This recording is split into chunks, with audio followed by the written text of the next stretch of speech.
Assalamualaikum warahmatullahi wabarakatuh. Alhamdulillahi rabbil alamin. Wassalatu wassalamu ala ashrafil anbiya wal mursalin Sayyidina Muhammad wa ala alihi wa sahbihi ajma'in. Amma ba'd. Al-Fatihah. A'udhu billahi minasyaitonir rajim. Bismillahirrahmanirrahim. Alhamdulillahi rabbil alamin. Ar-Rahmanir Rahim. Maliki yaumiddin.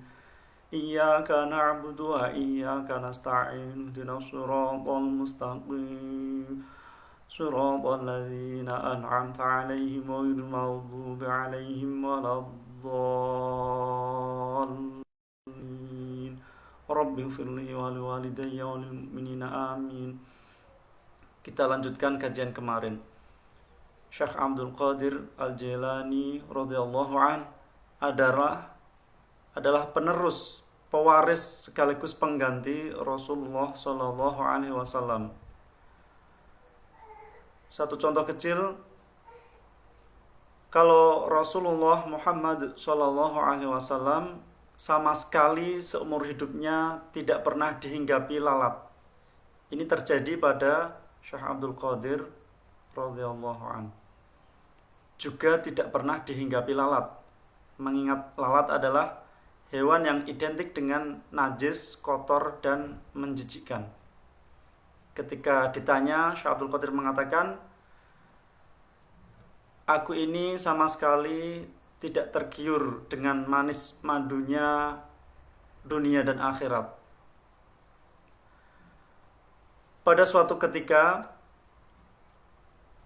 ada seorang Nasrani membanggakan Nabi Isa di hadapan umat Islam. Hei kaum Islam, Nabi Isa bisa menghidupkan orang mati. Apakah Nabi Muhammad, nabimu, juga bisa menghidupkan orang mati? Waktu itu Syekh Abdul Qadir sedang lewat dan menimpali. Udah, tidak usah jauh-jauh Nabi Muhammad, sama saya saja. Kita cari makam yang sudah tua, yang sudah berusia lampau. Setelah ketemu, Syekh Abdul Qadir mengatakan, dulu Nabi Isa menghidupkan orang mati dengan mengucapkan qum biiznillah. Jadi berdirilah, hiduplah dengan seizin Allah. Sekarang saya mau memerintahkan mayat ini. Syekh Abdul Qadir mengatakan qum biizni. Berdirilah, hiduplah dengan seizinku. Seketika mayat tersebut bangkit dan hidup. Ini salah satu contoh kecil saja. Jadi Syekh Abdul Qadir itu berhasil menyatukan kaum yang bercerai-berai. Jadi Syekh Abdul Qadir itu membuat tempat pembelajaran, madrasah, mengumpulkan orang-orang baik beragama maupun non-Islam. Dan ilmu yang beliau ajarkan adalah ilmu agama dan ilmu umum. Pada suatu ketika terjadi wabah, lalu orang-orang meminta nasihat pada Syekh Abdul Qadir, meminta pertolongan beliau. Kemudian beliau mengatakan, ya udah, beri saja makanan dari tumbuh-tumbuhan di sekitar madrasahku. Kemudian mereka yang memakan tumbuhan tersebut sembuh, sehingga tumbuhannya habis. Lalu orang-orang yang masih terkena wabah kemudian disuruh untuk minum air yang ada di tempat beliau. Akhirnya wabah menjadi hilang. Makanya wajar jika salah satu sarana untuk mengikis habis wabah corona khususnya COVID-19 ini, di antaranya adalah dengan membaca manaqib, bertawasul kepada Syekh Abdul Qadir radhiyallahu an. Kalau dalam Al-Qur'an Allah berfirman, wabtaghu ilaihil wasilah, carilah wasilah, lantaran untuk sampai kepadanya, kepada Allah Subhanahu wa taala. Rasulullah mengatakan dalam hadisnya, tawassalu bi wa bi ahli baiti, tawassullah kepadaku dan kepada ahli baitku, keluarga Nabi dan keturunannya. Syekh Abdul Qadir pernah mengatakan, idza sa'altumullaha ta'ala fas'aluhu bi, ketika kalian memohon kepada Allah Subhanahu wa taala, maka memohonlah kepada Allah dengan lantaran aku, dengan wasilah kepadaku. Jadi sebenarnya tawasul atau wasilah, lantaran untuk berdoa, itu bisa menggunakan nama-nama yang diagungkan, misalnya Asmaul Husna atau orang-orang yang mulia semisal para nabi, para wali. Dan juga bisa tawasul dengan amal ibadah.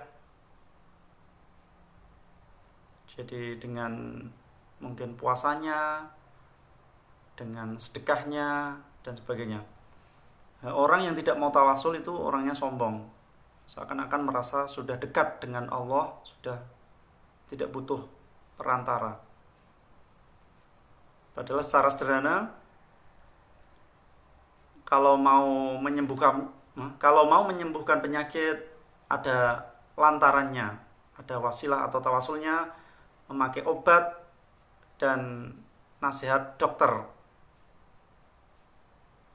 Jadi itu lantaran untuk kesembuhan. Jadi kalau ingin bertemu presiden, kalau langsung itu amat sangat sulit. Tapi kalau melalui ajudan, orang terdekat, itu akan sangat mudah. Jadi kita sebenarnya tidak meminta mayat, ya, tidak meminta kuburan, ya, tapi arwah mereka itu hanya pindah alam saja. Hayatuhum wa mamatuhum sawa, kehidupan mereka dengan kematian mereka itu sama saja. Di masa hidup ataupun setelah mati, arwah itu sama saja. Jadi kita berdoa kepada Allah dengan lantaran mereka, agar mereka juga mendoakan kepada Allah. Kalau para arwah ini adalah arwah yang suci, yang sudah tidak punya dosa, jadi kalau mendoakan akan sangat cepat terkabul. Nah, kalau orang-orang yang masih ada di dunia itu masih berpotensi berlumuran dosa, sehingga doa-doa bisa terhalang. Jadi saya kira kita lanjutkan. A'udzu billahi minasyaitonir rajim. Bismillahirrahmanirrahim. Hum wa azwajuhum fi zilalin 'alal araiki muttaqi'un.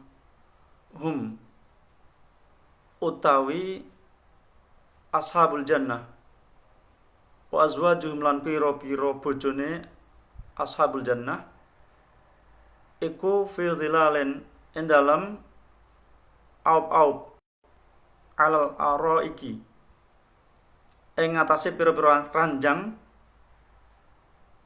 muttaqiuna padha leleyangan kabeh. Jadi para penghuni surga beserta pasangan mereka, mereka bersenang-senang menikmati anugerah dari Allah. Jadi mereka berada di bawah dedaunan pohon yang rindang. Mereka bertelekan di atas dipan-dipan. Ya, ada satirnya ya. Jadi mereka berada di tepi-tepi sungai yang mengalir air yang amat sangat memukau. Jadi kenikmatan surga itu banyak sekali, tidak pernah ditemukan di dunia. Jadi mata tidak pernah melihat, telinga tidak pernah mendengar, hati tidak pernah membersit. Jadi kalau kemarin orang-orang ahli surga dan ahli neraka digiring bergerombol. Jadi tidak bisa kok surga itu dimiliki sendiri atau dikapling ya, merasa sudah paling benar, merasa paling nyunah, merasa selain alirannya adalah sesat, semuanya neraka. Nanti surga kosong, momplong. Jadi yang masuk surga hanya dia, mungkin keluarganya atau pengikutnya. Ya. Jadi orang yang paling merasa benar justru paling salah. Jadi jangan sedikit-sedikit mengkafirkan, membid'ahkan, ya, karena itu sama saja ya kurang cermat ya. Kopinya kurang kental, tidurnya kurang malam, mainnya kurang jauh. Jadi kelak Nabi Muhammad SAW membawa bendera, namanya Liwaul Hamdi. Bendera ini besar sekali, tulisannya 3 baris. Baris pertama Bismillahirrahmanirrahim. Baris kedua Alhamdulillahirabbil alamin. Baris ketiga La ilaha illallah Muhammadur Rasulullah. Jadi semua umat, semua bahkan para nabi berada di bawah bendera Nabi Muhammad SAW. Nanti masing-masing pemimpin membawa benderanya. Jadi sahabat Abu Bakar, Umar, Utsman, Ali, dan tokoh-tokoh yang lain membawa bendera. Dan pengikutnya adalah yang memiliki sifat atau karakteristik seperti mereka. Jadi yang ahli sholat, yang ahli zakat, ahli sedekah, dan sebagainya. Nanti benderanya ada 320. Ini sejumlah hukum-hukum syarak 320.